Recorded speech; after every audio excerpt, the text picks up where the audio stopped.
यदि आपण कौनसी जॉब करुथिले एवं आपणकर जॉब छाड़िबार 60 दिन रु अधिक हे सल्लानी एवं आपण आपणकर पीएफ एवं आपणकर पेंशन कंट्रीब्यूशन आपण उठेबा पई चाहुचंती ताहले आपण किपरि सेटा उठेई परिबे से प्रोसेस टी मो ए वीडियो माध्यम स्टेप बाय स्टेप आपण मानको देखैबी। तो नमस्कार, जय जगन्नाथ। मो दीप्ति स्वागत करछि मोर ओडिया शिक्षा चैनल को। तो ए वीडियो रे आपण प्रथम रु शेष पर्यंत रहिले ही आपण बुझी परिबे। तो समस्त को अनुरोध वीडियोटी प्रथम रु शेष पर्यंत देखिया पई। तो चलंतु एबे वीडियोटी को स्टार्ट करिबा।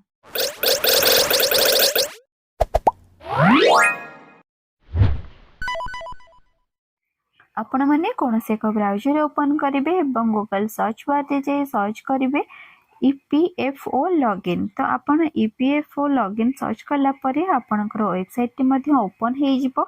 वेबसाइट टी ओपन हैला परे आपण सेठी फर्स्ट जो वेबसाइट टी अछि आपनकर एम्प्लॉई प्रोविडेंट फंड तो आपण सेठरे क्लिक करने भी देखते ए परे आसी जिवो। आपण सेठी online claims member account transfer ऊपर क्लिक करी एठारे एठी ओके ऊपर क्लिक करने भी देन आपनकर साइट रे थिबा यूएन नंबर टी आपण सेठरे सटीक भाबे टाइप करी पासवर्ड टी मध्ये देई देबे। देन आपनकर कैप्चा कोड टी को आपन को सेठी सटीक भाबे टाइप करिवार अछि। देन साइन इन ऊपर क्लिक करनेबे। क्लिक कर सल्ला परे देखंतु आपनकर एपरि पेज आसी जिवो ओटीपी कंफर्म पई। तो आपनकर यूएन लिंक थिबा मोबाइल नंबर को एक ओटीपी जाइथिबो। आपण से ओटीपी को एठारे सटीक भाबे टाइप करनेबे एवं आपनकर तळे थिबा कैप्चा कोड टी को आपण सेठारे सटीक भाबे टाइप करी सबमिट ऊपर आपण क्लिक करनेबे। सबमिट कर सल्ला परे आपण माने पुणी नेक्स्ट प्रोसेस को जिबा। देखंतु आपण एटी सबमिट कर सल्ला परे आपनकर एपरि पेज देखिया पई पड़िबो। आपण एटी लेटर ऊपर क्लिक करनेबे। देन आपण को देखंतु एटी मैनेज ऑप्शन रे क्लिक करिवार नाही, एटी व्यू ऑप्शन को जाई कि आपनकर सेटी सर्विस हिस्ट्री क्लिक करिवे एवं एठी आपनकर एग्जिट डेट ऑफ एग्जिट आपण सेटी देखि परिबे। देन आपण एठी ऑनलाइन सर्विसेज ऊपर क्लिक करिवे एवं फर्स्ट जो ऑप्शन टी आपनकर शो करबा आपण सेटरे क्लिक करनेबे। क्लिक करला परे आपनकर एई परे आसीबा। आपण को एठी अकाउंट नंबर दवा पे पड़िबो जोटा कि आपण यूएन अकाउंट रे देइथिबे निम्बा आपनकर ईपीएफ अकाउंट रे देइथिबे सेटा आपण वेरीफाई करिया पे पड़िबो। एठी यस ऊपर क्लिक करला परे देखंतु आपनकर अकाउंट वेरीफाई हेई सारी जे।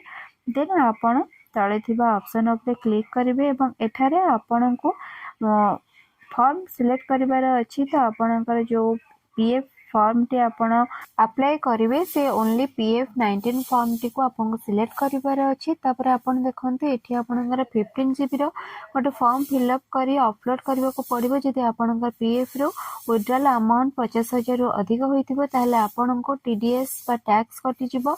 15 जी फॉर्म किपरि फिल अप करिवे ता हम आपन को नेक्स्ट वीडियो माध्यम रे जणैबी।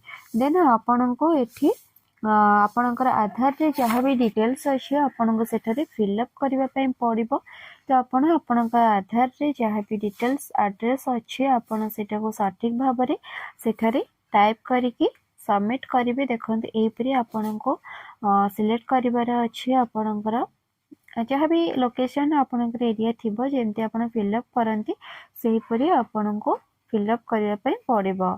देन ता तळ ऑप्शन अच्छी तल को स्क्रॉल करके हमको सेठी फिलअप करबा को हबो पासबुक रो।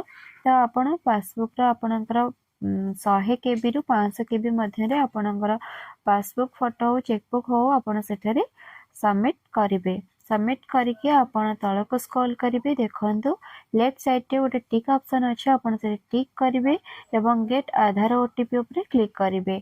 गेट आधार ओटीपी ऊपर क्लिक करले आपनकर आधार लिंक थिबा मोबाइल नंबर को एक ओटीपी छिपो। आपण सेठारे आपण को ओटीपी को सटीक भाबरे सबमिट करनेबे। देखन सबमिट कर सल्ला परे तळे थिबा validity OTP and submit claim form ऊपर आपण क्लिक करनेबे। क्लिक कर सल्ला परे आपण को एई परे ऑप्शन देखिया पे मिलिबो।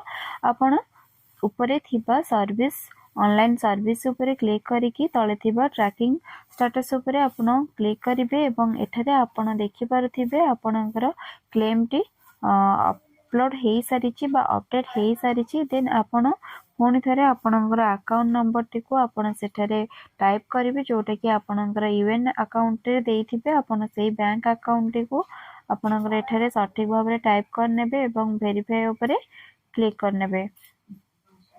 तो देखंतु एपरी आपन को अकाउंट नंबर टी देकी वेरीफाई करिया पे पड़िबो। वेरीफाई कला परे आपनको इठारे एस ऊपर क्लिक करनेबे क्लिक कला परे देखंतु आपन तळे थिबा ऑप्शन रे आपन टिक कर नियंतु टिक कला परे आपन किछ समय वेट करिया पे पड़िबो देन आपनको फोन आउ थरे आई वांट टू अप्लाई ऊपर क्लिक करी आपनको सेठी ओनली पेंशन फंड 10C ऊपर क्लिक करिया पे पड़िबो आपन सेटा क्लिक कला परे देखो आपको नेक्स्ट ऑप्शन को जीवाई पड़ो से आपणकर आधार रे जहाँ भी डिटेल्स अच्छे आपको देवाई पड़ो एठारे आपण एपरी लेखा आसले आप जानवे आपणकर KYC आगुरी ही बैंक रे अपलोड हो सारी देन आप टिक करने टिक करके आपणकर गेटा आधार ओटीपी ऊपर सबमिट करेंगे ओटीपी को सबमिट कर सारा validity to OTP and submit claim form ऊपर क्लिक करने क्लिक कर सारा किस समय वेट करेंगे किस समय वेट कला आपणकर एपरी ऑप्शन आसो ओटीपी हैज बीन वेरीफाई तो आपन सेठी मध्ये क्लिक करके आपन पीडीएफ डाउनलोड कर देखि परिबे नहले ऑनलाइन सर्विस को आसिके आपन ट्रैक क्लेम स्टेटस रे मध्ये चेक करि परिबे एठी आपनकर ऑनलाइन क्लेम टी आपनकर एठी आपन स्टेटस टी शो करिवो भिडियोटी को शेष पर्यंत देखि समस्त हृदय धन्यवाद भिडियो रे जदि आपण माने कोठी बुझी पारि नहांती किबा जानि पारि नहांती आपनकर कमेंट बॉक्स टी ओपन अछि आपण माने निजर मनर प्रश्न आपण सेठी रखि परिबे उत्तर देया पय म निश्चय चेष्टा करिबी अधिक रु अधिक जानिया पय टेलीग्राम ग्रुप रे आपण जॉइन हेई परिबे जहार लिंक मो तळे मेंशन करनी छि एवं आउ गोटे प्रोसेस रही आमर ए वीडियो माध्यम रे एवं ए गोटे स्टेप अछि जोटा कि होछि 15G तो सेही फाइल को हमको किपरि अपलोड करिबार अछि आपण किपरि क्रिएट करिवे तार वीडियो मो नेक्स्ट वीडियो रे आनि देबी ता पय आपण गोटे छोटिया काम करिया पय पड़िबो जो माने चैनल रे नुआ अछने चैनल को सब्सक्राइब करे साइड था बेल आइकन को प्रेस करिवे या फल रे मोर वीडियो अपलोड हबार तुरंत आपण मानक पाख नोटिफिकेशन जिवो एवं आपण माने सर्वप्रथम वीडियो टी देखि परिबे एवं जानि परिबे जति वीडियो मोर आपण मानक भल लागे तो निश्चय आपण माने निज संगसाथी निज ग्रुप माध्यम रे शेयर करंतु फोन देखाबो आ एक वीडियो रे सेफ थिबा रही जय जगन्नाथ।